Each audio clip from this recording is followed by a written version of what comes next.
하나님이 기뻐하시는 일에 순종하라. 7번째 말씀을 나누겠습니다. 믿음의 찬송을 기뻐하신다. 믿음의 찬송을 기뻐하신다라는 제목으로 말씀 나누겠습니다. 하나님을 바라보고 믿는 성도들에게 주님이 주신 특별한 믿음이 있습니다. 여러분, 그것이 무엇이냐면 아무리 절망스러운 상황 속에서도 하나님을 노래하고 찬양할 수 있는 믿음입니다. 심지어 성도들은 죽음의 순간에서도 노래합니다. 죽음을 당하고서도 함께 찬양합니다. 죽음을 넘어서는 소망이 있기 때문에 그런 것이죠. 미국 시카고에 호라티오 스패포드라는 법학 교수면서 변호사로 일하는 사람이 있었습니다. 사랑하는 아내와 4명의 딸을 둔 가장이었어요. 어느 날 본인만 빼고 아내와 4명의 딸이 먼 프랑스로 여행을 떠날 계획을 세웁니다. 그리고 여객선을 타고 이제 들뜬 마음으로 여행을 떠나요. 그런데 그만 그 여객선이 다른 배와 충돌을 합니다. 이 사고로 226명이나 되는 안타까운 이들의 목숨이 잃어버려지는 큰 사고가 발생합니다. 이 스패포드의 4딸도 이 사고로 목숨을 잃게 돼요. 아내만 겨우 생명을 이제 구하게 됩니다. 사고 현장에 도착하니까 얼마나 비통한 마음이 있었겠어요. 절규하면서 그 딸들의 이름을 부른 것이죠. 그런데 그 아내가 그렇게 절망적인 슬픔 속에서도 남편의 손을 잡으면서 얘기를 합니다. 여보, 우리 딸들이 지금 천국에 있잖아요.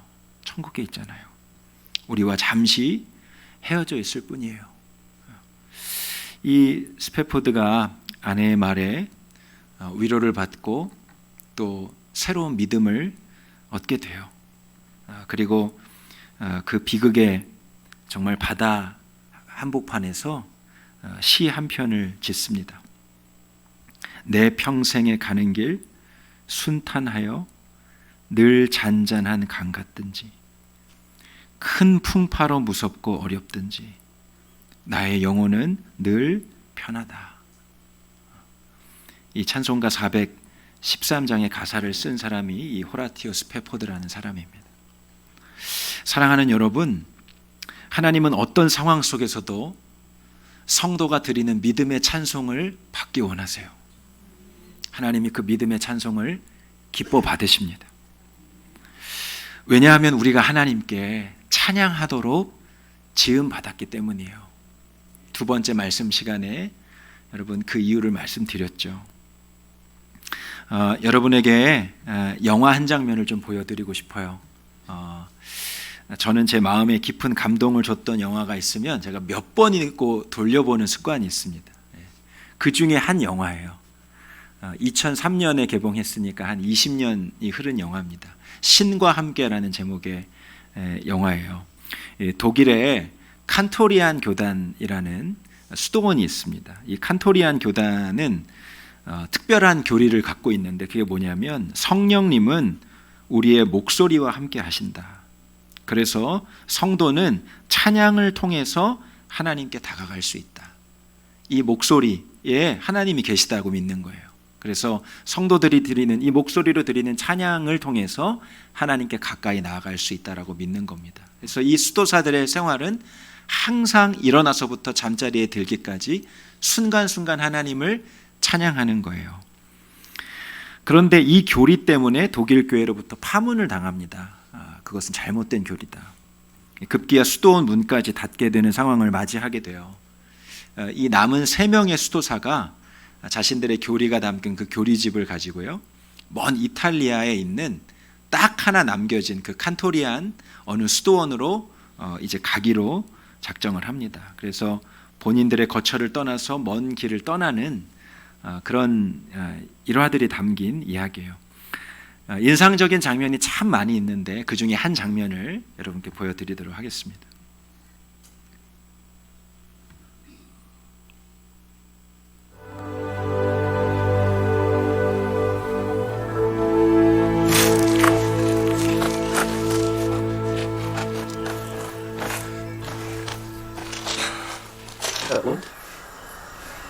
Was wolltest du nun eigentlich sagen? Mir tun die Füße weh. Wollen wir nicht ein Stück mit der Eisenbahn fahren?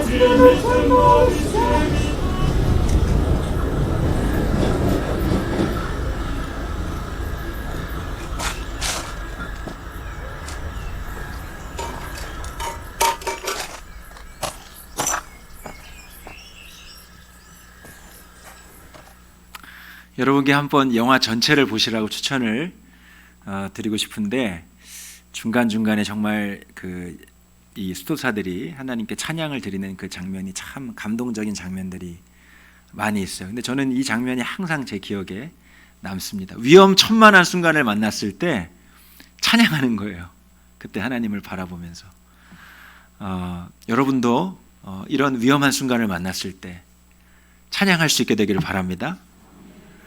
누군가가 돈을 떼먹고 도망갔을 때 그때 일을 갈 것이 아니라 하나님을 찬양하고 어떤 순간에서도 하나님을 찬양할 수 있는 그런 믿음이 있다면 얼마나 좋을까. 저는 이 장면을 보면서 주님이 저한테 항상 질문을 하세요. 너는 정말 어느 순간에도 하나님을 찬양하고 있느냐. 그때가 기쁠 때 뭐 모든 일이 잘 될 때가 아니고 모든 게 잘 안 되고 낙심되고 어려울 때 그때도 너 하나님 앞에 드릴 찬양이 있느냐. 그렇게 주님이 저에게 물으시는 것 같아요. 성도 여러분에게도 질문을 해보고 싶어요. 여러분도 항상 언제나 주님께 드릴 노래와 찬양이 여러분 안에 있습니까? 형통할 때뿐만 아니라 어려운 일을 만날 때에도 여러분 주님을 향하여 부를 그 믿음의 찬송이 있냐는 거예요. 오늘 시편 57편은 다윗이 사울의 위협과 쫓김을 피해서 동굴에 숨었을 때 지은 시입니다. 이 다윗이 처한 현실은요, 동굴 밖으로 나갈 수도 없어요. 사울이 군대를 동원해서 다윗을 잡으려고 혈안이 되어 있습니다. 그러니까 동굴 밖으로 나가면 그대로 붙잡혀서 죽임을 당하는 거예요. 동굴 안에 계속 머물러 있을 수도 없습니다. 뭐 언제까지 그 안에 있을 수 있겠어요? 그래서 다윗이 처한 현실은 정말 진퇴양난, 이 말 그 자체의 상황이에요. 오늘 시편 곳곳에서 다윗의 마음이 얼마나 혼란스럽고 얼마나 복잡한지 우리가 그대로 느낄 수가 있어요. 먼저 다윗이 하나님의 도우심을 간절히 바라면서 간구합니다. 1절 말씀이에요. 하나님이여 내게 은혜를 베푸소서, 내게 은혜를 베푸소서. 내 영혼이 주께로 피하되 주의 날개 그늘 아래에서 이 재앙들이 지나가기까지 피하리이다. 3절 말씀에 보니까요, 그가 하늘에서 보내사 나를 삼키려는 자의 비방에서 나를 구원하실지라. 피난처 되신 하나님께 자신의 안전과 신변을 보호해달라고 그렇게 간청하고요, 그리고 구원의 하나님이 나를 구원하실 거라고 그렇게 믿음의 고백도 드립니다. 그런데 그 간절한 간구가 갑자기 자신의 어려운 신세를 한탄하고 탄식하는 고백으로 바뀌기도 해요. 4절 말씀입니다. 내 영혼이 사자들 가운데에서 살며 내가 불사르는 자들 중에 누웠으니 그들의 이는 창과 화살이요 그들의 혀는 날카로운 칼 같도다. 6절 말씀입니다. 그들이 내 걸음을 막으려고 그물을 준비하였으니 내 영혼이 억울하도다. 이 다윗의 마음이요, 정말 롤러코스터 같아요. 향방을 알 수 없고 정말 언제 끝날지 모르는, 정말 그 재빠르게 이곳저곳을 휘저으며 내달리는 그 롤러코스터 같아요. 그런데 그런 복잡한 심경의 다윗의 마음에 큰 반전이 일어납니다. 8절 말씀부터 마지막 오늘 11절까지 이 다윗의 심령 안에 놀라운 찬송이 하나님 앞에 일어나게 돼요. 자, 8절 말씀 같이 읽어보겠습니다. 시작. 내 영광아 깰지어다. 비파야 수금아 깰지어다. 내가 새벽을 깨우리로다. 아멘. 마치 이렇게 알에서 웅크리고 있던 어린 새가 안간힘을 쓰면서 그 알 껍질을 깨고 힘차게 세상 밖으로 그렇게 나오는 것처럼 이 다윗이 절망의 어두움을 깨고 주님 제가 일어서겠습니다. 그렇게 환호성을 지르면서 외치는 것 같아요. 9절 말씀 같이 읽어보겠습니다. 시작. 주여 내가 만민 중에서 주께 감사하오며 뭇 나라 중에서 주를 찬송하리이다. 여러분 지금 다윗은요 두려움 속에 홀로 있어요. 누구랑 같이 있는 게 아닙니다. 아주 차가운 기운이 가득하고요 음산하고 어두컴컴한 이 동굴 속에 지금 혼자 있어요. 그런데 이 9절 말씀의 다윗의 고백은 마치 큰 군중들, 하나님을 예배하고 찬송하기 위해서 정말 셀 수 없이 많은 사람들이 모여든 어떤 집회 현장 가운데 와 있는 것 같아요. 그리고 그 한가운데서 하나님을 향한 감격스러운 찬양을 올려드리는 그런 예배자처럼 하나님께 고백하고 있는 거예요. 참 이상하죠? 10절 말씀도 같이 읽어볼게요. 시작. 무릇 주의 인자는 커서 하늘에 미치고 주의 진리는 궁창에 이르나이다. 주의 인자가 커서 하늘에 미친대요.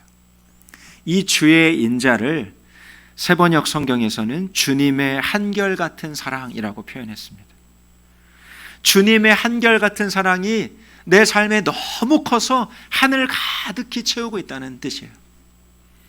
여러분, 하나님의 한결같은 사랑이 내 삶을 채우고 있다면 어떻게 도망자 신사가 될 수 있어요? 어떻게 이 진퇴양난과 같은 이 동굴 속에서 갇혀 있을 수 있냔 말이에요. 하나님의 사랑은 어디 있는 거죠? 주님의 진리가 구름에까지 닿는다. 이렇게 또 얘기합니다. 여러분, 진리가 뭘까요? 하나님을 믿는 성도들, 하나님을 믿는 자녀들, 그들을 보호해 주시고 복을 주시고 하나님의 자녀들을 괴롭히고 해코지하는 악한 자들을 멸하시고 심판하셔야 되죠. 여러분, 그게 진리 아니겠습니까? 그런데 지금 다윗의 삶 속에 하나님의 진리는 조금도 느껴지지 않아요. 그러니까 이 10절에 주님의 사랑과 주님의 진리가 하늘 가득히 넘쳐난다. 너무 이상한 고백인 거예요. 11절 말씀 같이 읽겠습니다. 시작. 하나님이여 주는 하늘 위에 높이 들리시며 주의 영광이 온 세계 위에 높아지기를 원합니다. 다윗이 얼마나 벅차오르는지, 이 다윗의 심령 안에 지금 하나님으로 꽉 채워져 있어요. 하나님의 영광으로 그 다윗의 마음이 가득 채워져 있어요. 하나님, 주님의 이름이, 주님의 영광이 온 땅에 펼쳐지시기를 원합니다. 다윗의 소원과 갈망이에요. 정말 칠흑 같은 어둠 속에서요, 너무나 뜨거운 부흥의 예배가 지금 드려지고 있어요. 여러분, 어떻게 이런 일이 일어나게 된 걸까요? 다윗의 마음 안에 어떤 변화가 있게 된 것일까요? 제가 이 시편 57편을 참 제가 사랑하고 좋아하는 말씀인데 항상 읽을 때마다 제가 확신이 드는 것이 있어요. 그게 뭐냐면, 여러분, 다윗 안에 일어난 이 변화는 하나님이 주신 거라는 거예요.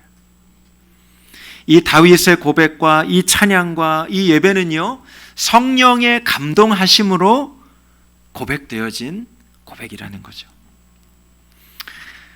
지난 주간에 저희 그 주방, 이제 2층에 있다가 식사하러 가실 때 한번 보세요. 우리 주방에 아름다운 변화가 일어났습니다. 우리 성도님 한 분이 우리 여선교회 회원들이 식사 준비도 하고 끝나고 설거지도 하고 이게 너무 안쓰러우셨나 봐요. 그래서 이렇게 자동으로 식기가 세척될 수 있는 식기세척기를 이렇게 헌물해 주셨어요. 그래서 지난 주간에 이렇게 설치를 했습니다. 공적으로 목사님 알리지 말아주세요. 그러셔서 제가 뭐 누구신지 이렇게 소개를 해드리지는 않겠습니다. 근데 그분이 그런 고백을 하세요. 하나님이 그렇게 하라는 감동을 주셨어요. 목사님, 감동을 주셨어요. 어제 중등부, 초등부 학생들 야외 모임을 처음 춘천으로 잘 다녀왔습니다. 비가 중간에 조금 내리긴 했는데 너무 좋더라고요. 우리 아이들, 교회학교 아이들하고 처음 이렇게 야외 모임을 다녀왔어요. 몇몇 성도님들이 목사님 이거 간식하면 좋겠어요. 아이들 뭐 사주세요. 그러면서 조금씩 이렇게 헌금을 해주셨어요. 너무 감사하더라고요. 주님의 감동 받아서 주신 마음들인 거죠. 어떤 성도님들은 이렇게 주중에 오셔서 교회를 깨끗하게 말끔히 청소하고 가시는 분이 있어요. 청소조가 있거든요. 근데 그 청소조가 분명 아니신데 오셔서 쓰레기도 치우시고 뭐 지저분한 거 이렇게 분리수거도 해놓고 가시고 좀 이렇게 미진한 게 있으면 정리도 해놓고 가시고 무슨 천사처럼 아무도 모르는 정말 청소하는 천사처럼 그렇게 와서 교회를 치우고 가시는 성도님들도 계십니다. 주님의 감동을 받고 하시는 일인 거죠. 그거 한다고 누가 알아주겠습니까? 누가 상을 주는 것도 아니고요. 그것 때문에 무슨 월급이 오르는 것도 아니에요. 하나님이 감동을 주셔서 하는 일인 것이죠. 그래서 그분들에게도 너무 참 감사한 마음이 들지만 그런 감동을 주신 하나님 참 감사합니다. 그런 고백을 드렸던 한 주간이었던 것 같아요. 사랑하는 성도 여러분, 하나님이 우리 마음을 감동시키시면 여러분 우리 마음의 변화가 일어납니다. 우리 생각이 바뀌고 사고 체계가 바뀌고 행동이 바뀌게 되는 거예요. 여러분 오늘 다윗이 머무르고 있는 이 동굴의 이름이 여러분 뭔지 아시죠? 아둘람 굴입니다. 아둘람 굴. 아둘람의 뜻이 은신처, 피난처라는 뜻이에요. 다윗이 이곳에 숨기 이전에도 그것이 아둘람이었는지 아니면은 다윗 때문에 그곳이 아둘람이 됐는지는 잘 모르겠어요. 그런데 아무튼 아둘람 굴, 피난처, 은신처에 다윗이 숨어서 불안감 속에 지금 웅크리고 있습니다. 그런데 다윗이 엄청난 감격에 휩싸인 예배자로 서서 하나님을 찬양하고 서 있는 거예요. 근데 문제와 상황은 여전합니다. 그가 머물고 있는 그 처소도 여전합니다. 바뀐 거 현실은 아무것도 없어요. 딱 한 가지 바뀐 것은 다윗의 심령과 마음이 바뀐 거예요. 다윗의 심령과 마음이 바뀌니까 여러분 다윗의 삶 전체가 다 뒤바뀌어지고 말았어요.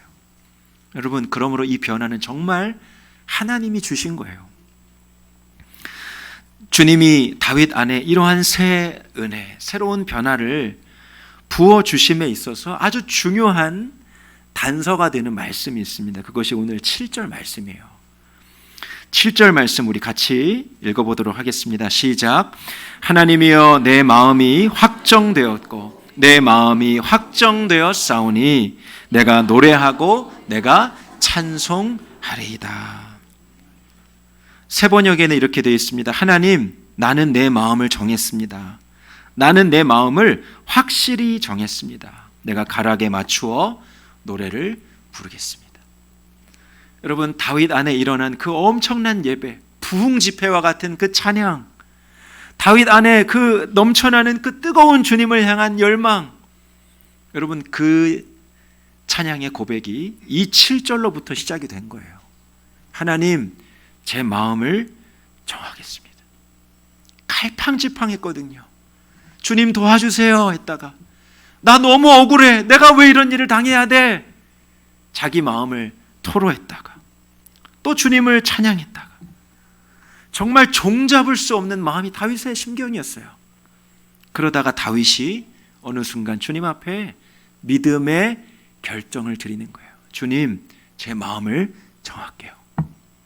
아무 거 생각하지 않고 걱정하지 않고 하나님 찬양하기로, 하나님 주님을 찬송하기로 제가 결정할게요.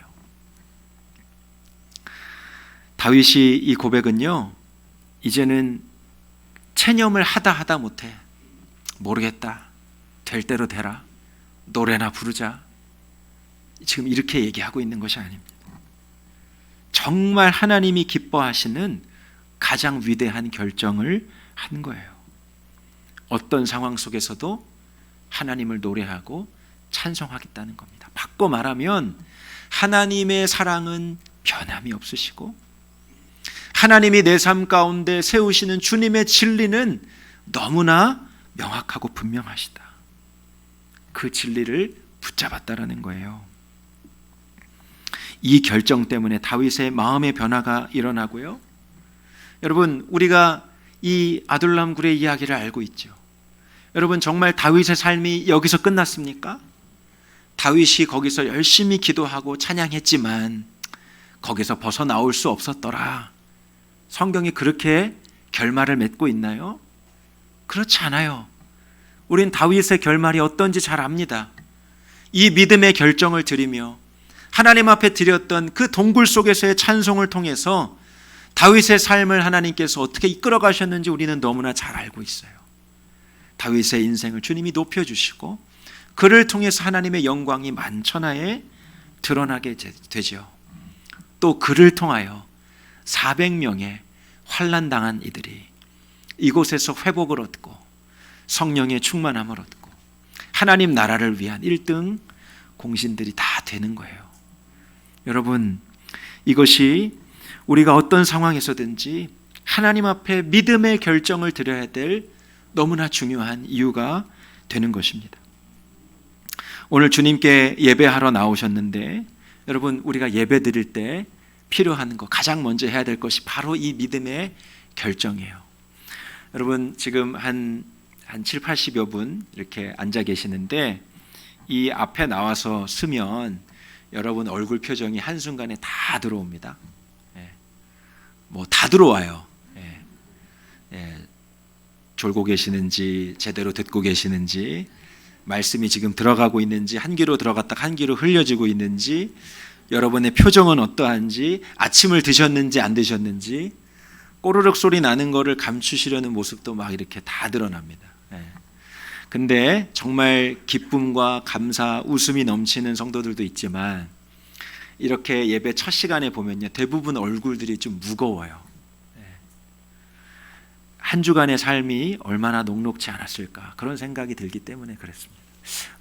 저 성도님 지금 저런 기도 제목이 있는 걸 내가 아는데 여전히 그 기도 제목이 계속되고 있나 보다. 저 성도님 지난주에 저런 일이 있으셨는데 여전히 그것이 마음에 무거운 짐이신가 보다. 여러 가지 생각이 듭니다. 그러니까 사실 무거운 표정, 어떤 분은 정말 괴로운 표정, 어떤 분은 그 괴로움에 못 이겨 눈물 흘리며 예배를 준비하시는 분들도 있어요. 그러니까 그 예배 첫 시작에 우리 유성호 집사님은 너무 잘하실 거예요. 그 첫 시작을 시작하는 게 정말 힘이 들어요. 그 분위기를 바꿔내는 것이. 그래서 여러분, 우리가 주님 앞에 예배하러 나갈 때 너무나 중요한 것이 있어요. 믿음의 결정이에요. 오늘 다윗이 드린 믿음의 결정. 주님, 내 마음을 정할게요. 뭐 하기로? 하나님을 노래하고 찬송하기로. 문제와 상황은 여전합니다. 여러분 많은 기도 제목 있으시죠? 질병의 문제 갖고 계신 분 있을 거예요. 재정의 묶임 때문에 고통당하시는 분이 있을 거예요. 자녀의 문제 때문에 정말 주님 앞에 간절히 기도하는 분이 있을 거예요. 여러분, 제가 질문할게요. 여러분, 그 문제가 다 해결되셔서 오늘 오셨어요? 아니죠. 여전히 ING잖아요. 현재 진행형이잖아요. 언제 끝날지도 모르잖아요. 여러분, 어떻게 할 거냐는 거예요. 우리의 문제는 여전할 거예요. 여전히 그 문제는 산적해 있어요. 언제 끝날지 몰라요. 그러면 여러분, 그 마음 그대로 우리가 항상 주님 앞에 나아가야 될까요? 문제와 상황은 여전할지 모르지만 여러분, 우리의 마음은 여전해서는 안 되는 거죠. 믿음의 결정이 필요한 거예요. 주님, 제가 주님을 찬양하겠습니다.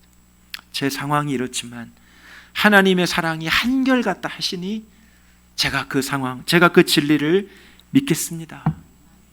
여러분, 그 믿음을 붙잡고 선포하고 그 믿음의 결정을 내리며 한 걸음 한 걸음 나갈 때 하나님께서 놀라운 승리도 주시고 믿음의 간증도 주시고 그리고 그 삶에 복을 주시는 하나님을 또한 만날 때가 오게 되는 것이죠. 우리가 어떤 믿음의 결정을 가지고 오늘 예배 가운데 나아가는 것이 너무나 중요한 거예요. 시편 기자가 감사함으로 그 문에 들어가라. 하나님 앞에 제사하러 나아가는 성도들을 향하여 감사함으로 나아가라. 그런데 여러분, 다 감사하는 상황이 됐습니까? 아니에요. 다 감사치 못할 상황들이 어쩌면 더 많아 보여요. 시편 기자는 뭐라고 말씀하는 거죠? 믿음의 감사를 드리라는 거예요.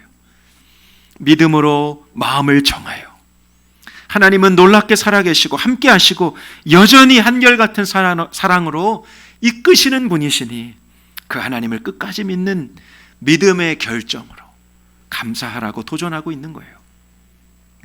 역대하 20장 말씀에 보면 남유다를 통치하던 여호사밧 왕에게 큰 근심이 일어납니다. 모압과 암몬 자손이 연합군을 형성해서 자신을 치러 들어온다라는 소식을 들었기 때문이에요.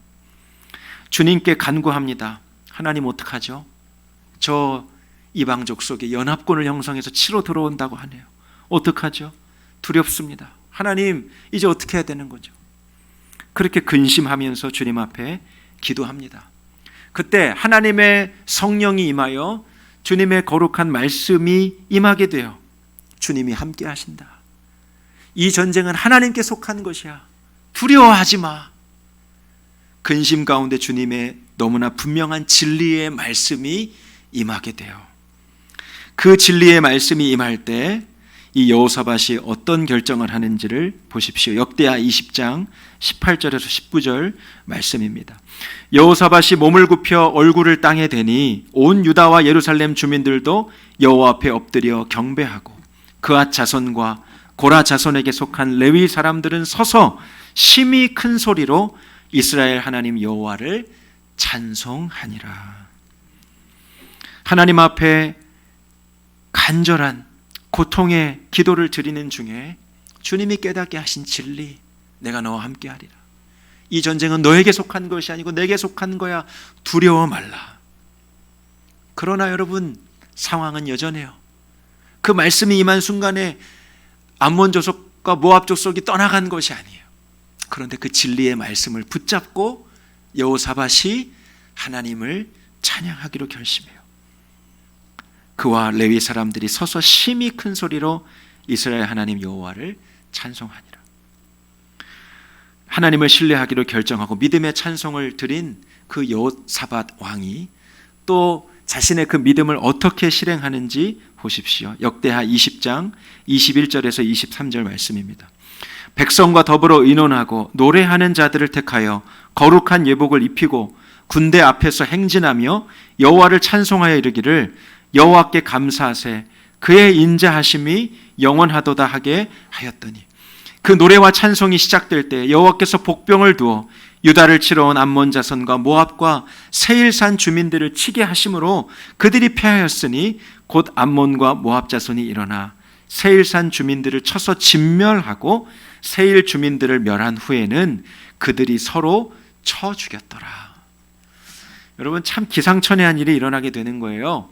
모압과 암몬 자손을 향하여 이제 전쟁터로 나아가는 군대를 조직하는데 그 군대 최전선, 최일선에 가장 민첩하고 그리고 가장 전투력이 강한 그 최일선에 그 군사력을 배치해야 될 그곳에 예복을 입은, 요즘 말로 말하면 성가대 가운을 입고 찬양대 예복을 입고 하나님을 찬양하는 찬양대를 그 전쟁터 앞에 세웠다는 거예요. 여러분, 이게 얼마나 큰 믿음입니까? 그 찬양대에게 찬양을 시킵니다. 여호와께 감사하세 그의 인자하심이 영원하다. 하나님 감사합니다. 하나님의 사랑이 영원하십니다. 이 노래를 그 찬양대로 하여금 부르게 합니다. 여러분, 그 장면을 바라보는 그 맞은편의 적군들은 어떤 생각을 가졌을까요? 이게 도대체 무슨 일이지? 무슨 일이 벌어지고 있는 거지? 이게 도대체 무슨 상황이지? 그 노래와 찬송이 시작될 때 하나님이 놀라운 일을 행하시는데요, 그 모압과 암몬 자손 그들 사이에 다른 제3의 복병이 나타나게 하세요. 이 모압과 암몬 자손은 이 유다 민족을 치러 들어왔는데 갑자기 복병이 나타나는 거예요. 그래서 그들끼리 서로 전쟁을 하기 시작합니다. 이스라엘은 손 하나 까딱하지 않고 완전히 적군이 다 진멸하는 장면을 그냥 눈으로 서서 목도하게 돼요. 이 유다 군사들이, 이 유다 백성들이 한 일은 딱 한 가지예요. 하나님 감사합니다. 하나님의 사랑하심이 영원하십니다. 그것을 찬양한 것밖에 없어요. 그 어떤 강력한 검과 창보다 강력한 무기, 찬송의 무기를 가지고 그 적진을 향하여 나아가는 거예요. 그 찬양의 무기를 통해서, 그 믿음을 통해서 하나님이 실제적인 승리를 주시는 놀라운 사건이 일어나게 되는 것입니다. 바울과 실라가 전도하다가 감옥에 붙잡혀 갇히게 되죠. 그때 지진이 일어났다 그랬어요. 갑자기 지진이, 그리고 옥문이 열리고 붙잡혔던 바울과 실라가 그곳에서 나오게 됩니다. 어떻게 그들이 그런 일들이 일어났는지 사도행전 말씀을 한번 보세요. 사도행전 16장 25절 26절 같이 읽어보겠습니다. 시작. 한밤중에 바울과 실라가 기도하고 하나님을 찬송하며 죄수들이 듣더라. 이에 갑자기 큰 지진이 나서 옥터가 움직이고 문이 곧 다 열리며 모든 사람의 매인 것이 다 벗어진지라. 아멘. 바울과 실라가 한밤중에 뭐 했대요? 기도하고 찬송하며. 얼마나 기도가 간절했을까요? 하나님, 우리 복음 전하다가 이렇게 갇혔어요. 하나님, 말씀 전하다가 붙들렸어요. 어떻게 해야 되죠? 낙심이 됐을 수도 있어요. 근심이 됐을 수도 있습니다. 그래서 하나님 앞에 기도한 거예요. 그런데 그 기도가 하나님을 찬양하는 찬송으로 바뀌어진 거예요. 기도로 시작했지만 그들의 마무리는 찬양이 되었어요. 기도하고 찬송하며 죄수들이 듣더라. 사랑하는 여러분, 낙심 중에 기도하시는 분 있을 거예요. 주님, 어떡하죠? 해결할 길이 도무지 안 보입니다. 주님, 제 안에 무슨 소망이 있을까요? 걱정과 염려와 근심으로 기도하시는 분들 있으실 거예요. 오늘 사랑하는 성도 여러분, 하나님께서 그 근심의 기도를 변화시키셔서 믿음의 찬송으로 바꾸시려는 놀라운 계획을 여러분 안에 두고 계시다는 걸 믿으시기를 바랍니다. 여러분, 걱정과 염려로 기도하는 자리에 나와서 기도할 때 근심하고 하소연하고 때로는 신세 한탄하는 거 할 수 있어요. 얼마든지 하나님 앞에 할 수 있어요. 그러나 여러분, 그것만 하고 돌아가지 마세요. 주님이 그 기도를 바꾸어서 찬송으로 바꾸어 주시는 때가 있어요. 여러분, 그때까지 기도하셔야 돼요. 여러분의 마음에 하나님을 향한 믿음의 찬송이 임할 때까지. 여러분의 입술에 이제는 근심, 염려, 걱정이 아니라 하나님을 신뢰하고 주님을 바라보는 하나님의 사랑이 영원하시다고, 주님이 나와 함께 하시다고, 그렇게 믿음으로 고백되어지는 찬송이 여러분 안에 선포되어질 때까지 여러분 기도의 자리에 머무르셔야 돼요. 여러분의 그 기도의 자리가 정말 엄청난 부흥의 찬양, 엄청난 찬양의 그 예배가 일어나는 자리가 되기를 주님의 이름으로 축복합니다. 여러분, 여러분에게 슬픔과 형통함, 그 어떤 상황 중에서도 주님께 드릴 노래와 찬송이 있기를 바라요. 오늘 주님이 그 마음을 바꿔주시기를 축복합니다. 믿음의 결정. 하나님, 내 마음을 정하겠습니다. 제가 갈팡질팡하지 않겠습니다. 내가 더 이상 다른 사람 탓하지 않겠습니다. 주님, 내가 더 이상 내 신세 한탄만 하고 있지 않겠습니다. 주님, 찬양할게요. 주님, 하나님의 사랑이 나와 함께 하심을 제가 믿을게요. 그리고 그저 하나님 찬송만 할게요. 그 믿음의 고백을 통해서 하나님이 여러분의 삶을 놀랍게 바꿔내시는 역사를 주실 줄 믿습니다.